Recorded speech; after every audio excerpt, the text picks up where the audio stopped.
Social media पर दो बच्चे जिसकी उम्र काफी छोटी है पर ये दोनों काफी चर्चे में हैं और इसकी कहानी एक दूसरे से बिल्कुल अलग और विपरीत है। एक का नाम है अस्मित गौतम तो दूसरा का नाम है अभिनव अरोड़ा। ये दोनों के बारे में आप लोग तो जान ही गए होंगे, एक है सवाल पूछने वाला तो एक है धर्म की बात करने वाला। हाँ, आज बात करेंगे अस्मित गौतम और अभिनव अरोड़ा के बारे में। पहले बता दें कि अस्मित गौतम कौन है, जिनको नहीं पता है वो जान ले। अस्मित गौतम एक आम परिवार से आने वाला बच्चा है। उसके हाथ में ना ही कोई माइक है और ना ही बड़ा मंच है, बस है तो उसके पास एक मोबाइल कैमरा और वो कैमरा घुमाकर सवाल पूछता है। वो पूछता है सिस्टम से, प्रशासन से और कभी कभी सरकार से भी। उसके सवाल कभी कभी कठोर हो सकते हैं लेकिन वो गाली नहीं देता है, ना ही हिंसा फैलाता है और ना ही जाति और धर्म को तोड़ने का काम करता है। वो सिर्फ पूछता है ये सही है या गलत। और अस्मित को सवाल पूछने की कीमत FIR के रूप में चुकानी पड़ी। पर अब सवाल ये है कि ऐसे सवाल पूछने पर FIR क्यों? क्या हमारा सिस्टम सवाल सुनने का आदी नहीं है? जब कोई बच्चा बिना डर के कैमरे पर सीधे सवाल पूछता है तो सिस्टम को लगता है कि अगर आज इसे नहीं रोके तो कल हर बच्चा सवाल पूछेगा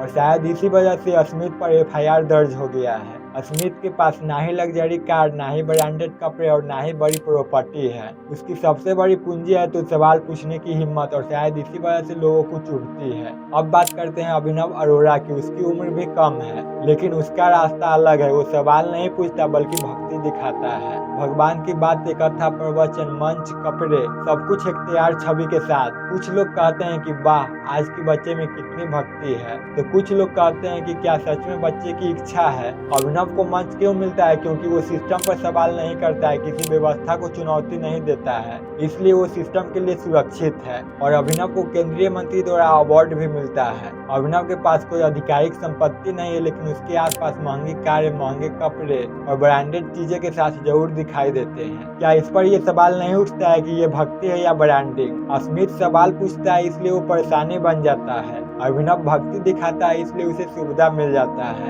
एक को FIR मिलती है तो एक को फूलों की माला। यहाँ दोषी ना ही अस्मित है और ना ही अभिनव अरोड़ा। तो दोषी कौन है आप लोग कमेंट में जरूर बताएं, क्योंकि इस देश में भक्ति भी जरूरी है और सवाल भी। बिना भक्ति के इंसान खोखला होता है और बिना सवाल के लोकतंत्र।